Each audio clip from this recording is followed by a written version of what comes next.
Inés del Molino, directora de cuentas de Schroders. Inés, muy buenos días. Muy buenos días, José Antonio. Bueno, ya lo vimos la semana pasada, pero ese comienzo de la COP26 está volviendo a poner la sostenibilidad en el punto principal, en el foco. ¿Qué importancia tiene esta COP26 y la aparición del concepto de transición justa, Inés? Pues, José Antonio, probablemente estemos viviendo la convención o la conferencia más importante de esta década, ¿no? Desde la Convención de París del 2015, en donde se establecieron, por así decirlo, las bases con esos objetivos ambiciosos y todos los objetivos de desarrollo de la ONU, necesitábamos esta convención en la que se concreten las medidas a aplicar de aquí en adelante.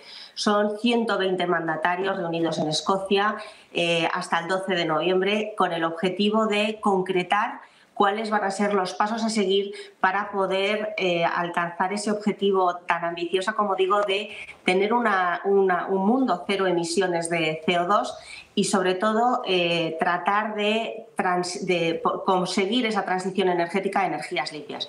Respecto a la transición justa, en nuestra forma de entenderlo en Schroders es nada más y nada menos que conseguir que todas esas economías emergentes que hoy por hoy no tienen la posibilidad ni los medios de poder alcanzar esos objetivos de esa forma tan rápida, que les echemos una mano a las economías desarrolladas y colaboremos con ellos para poder acceder, porque no tiene ningún sentido que solamente los países desarrollados trabajemos para no tener emisiones contaminantes si el resto de países emergentes contaminan. Es la misma atmósfera la que respiramos todos, por lo tanto, esa transición justa nosotros la entendemos así, en esa colaboración imprescindible con los mercados emergentes.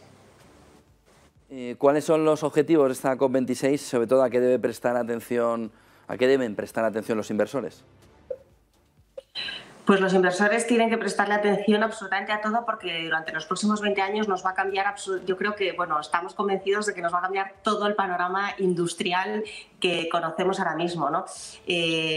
Tenemos que tener en cuenta primero las emisiones de dióxido de carbono, es decir, todo lo que esté relacionado con el carbón y la eliminación del carbón como medio de combustión, es decir, como materia prima para producir energía.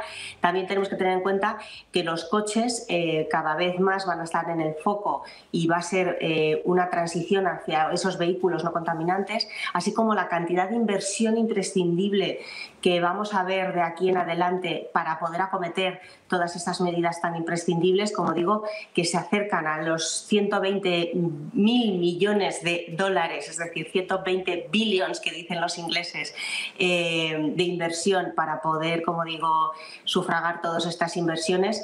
Y, por último, evitar la deforestación, es decir, no solamente el abandonar la deforestación tan absoluta que tenemos de nuestro mundo, sino que también empezar a colaborar con la reforestación, es decir, empezar a plantar árboles, que no es algo altruista, sino algo necesario. Sobre el carbono, acuerdo de obligado cumplimiento, serían los grandes resultados de esta COP26, pero ¿piensas, Inés, que es factible ahora mismo? Bueno, actualmente, con las medidas que tenemos delante, no. Por eso necesitábamos esta conferencia en Glasgow, para que se sienten esos 120 mandatarios y que pongan, como dicen, en negro sobre blanco, cuáles son sus compromisos. Necesitamos una batería de compromisos muchísimo más fuerte, más contundente, porque se nos va echando el tiempo encima. Nos parece que el 2030 tenemos todavía margen y, como quien dice, es pasado mañana, y el 2050 también. No tenemos que olvidar que, por ejemplo, la India, ya creo que fue ayer o antes de ayer, ya dijo que tienen que retrasar 20 años sus objetivos de no tener emisiones contaminantes, porque son incapaces de llegar a cabo. Por lo tanto, nos tenemos que dar cuenta, como hemos dicho al principio, que los países emergentes no tienen la capacidad de llegar al mismo nivel, de la misma forma y con la misma agilidad. Así que el compromiso es todavía mayor por parte de las economías o de los mercados desarrollados, porque tenemos que hacer nuestra tarea y además ayudar a los países emergentes a llevarla a cabo. Así que hoy por hoy lo que tenemos que ser conscientes es de que en el corto y medio plazo es imprescindible que nos pongamos manos a la obra, porque si no, no llegaremos. ¿Cómo afectará la dinámica China-Estados Unidos a las negociaciones? Hemos visto incluso a Joe Biden dormirse ayer en la apertura. A ver, es que la verdad es que el pobre señor, en el efecto jet lag, pues tampoco tiene que ser muy fácil de llevar cuando te meten de lleno en la reunión. No voy a decir que quien no se ha dormido porque es suficientemente importante como para no dormirse, pero bueno, fueron unos segundos que le pillaron justo las cámaras.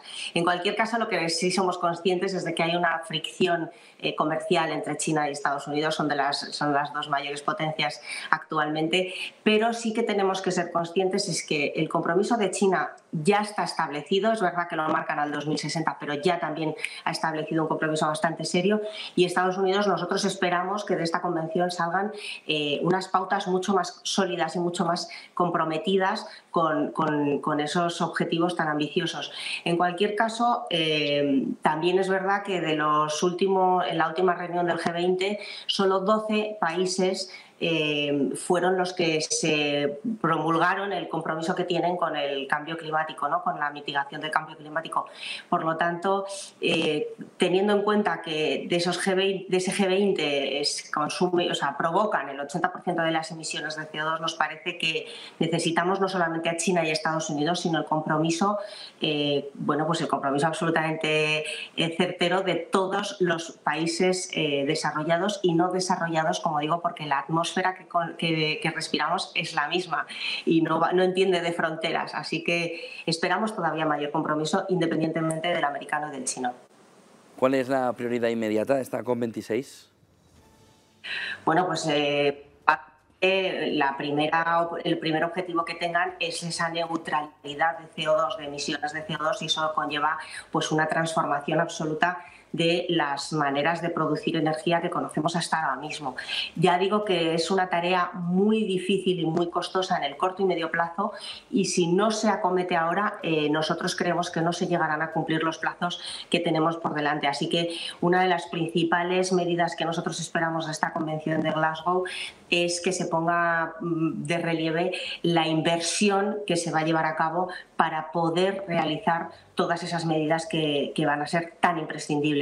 Nos parece también muy importante que la divulgación sea cada vez mayor para que todo el mundo entendamos que las transformaciones que vamos a vivir en el corto plazo, que no van a ser probablemente de nuestro gusto, ya lo estamos viviendo con los precios de la energía, van a ser necesarias y es la única forma de acometer, como digo, esos objetivos. Así que nosotros tenemos muchas esperanzas puestas en esta convención y esperamos que de verdad sea el punto de inflexión para ver cambios de verdad, cambios reales ya estamos viendo, por ejemplo, el compromiso que han adquirido sobre el metano para intentar mitigar y limitar la emisión de metano, que es mucho más contaminante que la de CO2. Por lo tanto, poco a poco sí vamos viendo avances y esperamos muchos más.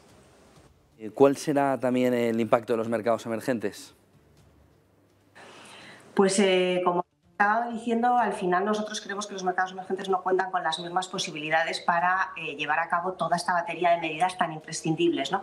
Y en ese sentido no tenemos que olvidar que 9 de las 10 ciudades que van a estar en una situación más crítica por ese cambio climático son de los países emergentes. De manera que si la sostenibilidad tiene sentido, la tiene todavía aún más aquí a la hora de colaborar y cooperar con esos mercados emergentes para darles los medios y ayudarles con la financiación, porque probablemente si no, como India estaba diciendo antes, ya ha aplazado al 2070 sus objetivos, y esperamos que a través de la inversión de los países desarrollados podamos todos trabajar con los mismos plazos.